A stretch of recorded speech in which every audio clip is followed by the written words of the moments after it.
Hey friends, it's Michael Kostroff. I want to talk about text analysis and analyzing choices as you look at a script for the first time. I do a lot of crossword puzzles and play a lot of Scrabble, and way too much, if I'm honest. Uh, but those two things make a great analogy for how you should approach analyzing what's happening in a scene and what your character's up to and all of those other things, because it has to work in all directions. Bear with me while I lay this out. In a crossword puzzle, the word might fit, but it doesn't line up with the other words that go this way. Or it might be a great answer, but it doesn't fill in all the slots, all the letter slots. Um, I find that sometimes actors take a very surface look at what they're saying, why, and what's happening in a scene. I guess these are English words. I understand what each of these words mean, and they leave it at that. But it is so important to look at so many other things. Context, what other people say in response. I'm just going to cut to a great example of this. Okay, a play you're probably tired of me talking about because I've done it so many times, but I love it, is Laughter on the 23rd Floor. It's a Neil Simon play about comedy writers. They're all funny, mostly Jewish, loud New York comedy writers. It's based on the comedy writers for the Sid Caesar show. The original group included Mel Brooks and Woody Allen and Neil Simon and a bunch of folks. So all night long we're watching this team work on writing a comedy show. They're all very funny. Occasionally, the secretary comes in, Helen, and Helen is very literal. There's a scene where some crazy fight has happened and they threw the shoes out the window. And they call in Helen and they say, Helen, can you go pick up the shoes? They're on 34th Street. We threw them out the window. And she says, oh, I could have taken them down for you. She thinks they threw them out to be repaired or something. Not stupid, just very, very logical. Helen is clearly not a comedy brain. That's the gag.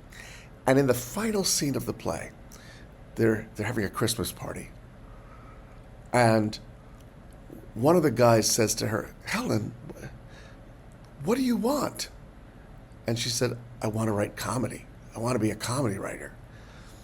It is typical Neil Simon in that he's planted the seeds all through the show for what could be a very big laugh, because this person with no sense of humor wants to write comedy.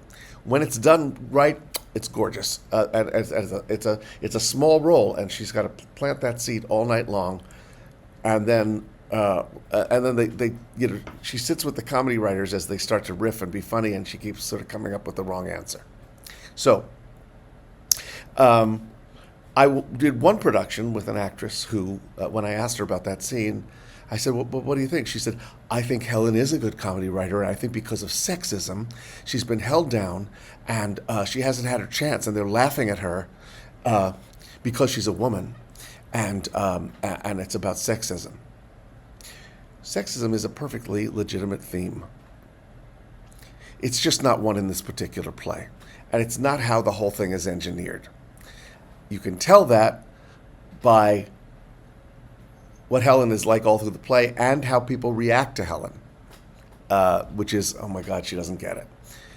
There is also, by the way, a female writer who's hilarious in the play. So you got to look at all these different contexts. I was kind of stunned when this actress said to me, "Oh, I think that's what it's about," but it's not what it's about.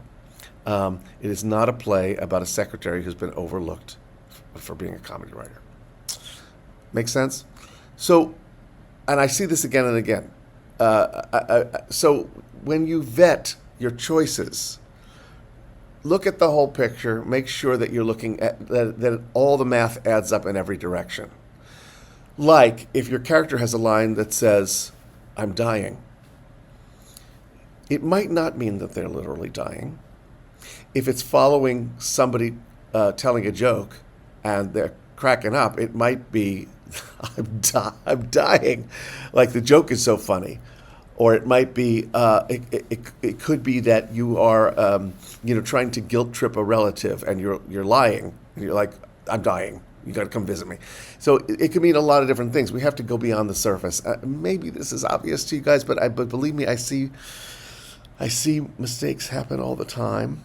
I hate to call them mistakes. What I mean is just non-thorough work in this department. I love this stuff. I love going, okay, wait a minute. Let me be skeptical about the obvious. I don't like the word obvious in text analysis when people say, well, obviously she's hitting on him. Well, is it obvious? Let's just think about other possibilities of what could be going on and vet them against the script and what the play is about, or the movie or the TV show is about, and also the purpose of the character. I mean, going back to this Helen example, the purpose of the character isn't in the last minute for us to go, oh my God, they're all sexists. It's just, if you look at where she is in the scheme of things and think about why did the playwright put this character there, it helps you make better choices. I had a really fun one recently, a job that I ended up getting to play a detective. And he basically comes on a crime scene and he's like, what the hell is going on? This is a mess. Everything's wrong, blah, blah, blah, blah, blah. But before I speak, one of the other detectives who's coming out of the crime scene sees me and goes, oh, fuck, it's Marty. Hey, Marty, which tells me Marty is someone who they don't particularly enjoy, which affected my characterization. I made a fun choice that he's the kind of person who enjoys other people's misfortune, and when things are not going right, he kind of gets a kick out of it because it means, boy, you guys are fucked. It was a very interesting, different characterization, all taken from how that other person reacted to me, When I got on set, that actor who played that part said, do you know that all season long characters have been going, oof, don't tell Marty. You know how Marty is. And it was like, that was doing the math. Yeah. I hope this inspires you. I get very excited about this. I think it's so much fun to go, hey, wait a minute. Have I considered all the things? Have I considered all those other things? And also, it makes you more of a collaborator with your other performers because you're taking care of their trajectories as well. And factoring in what's going on with them. Yeah, I could talk all day about this, but I won't. But I hope that you will leave some comments. I don't need the comments. I just want to invite you to leave comments and continue the discussion if you'd like. And feel free to share these videos. I don't charge. I don't get anything out of it. I'm not selling anything. I just like doing them. So if they're helpful, be generous and share them. That's it. I'll talk to you next week.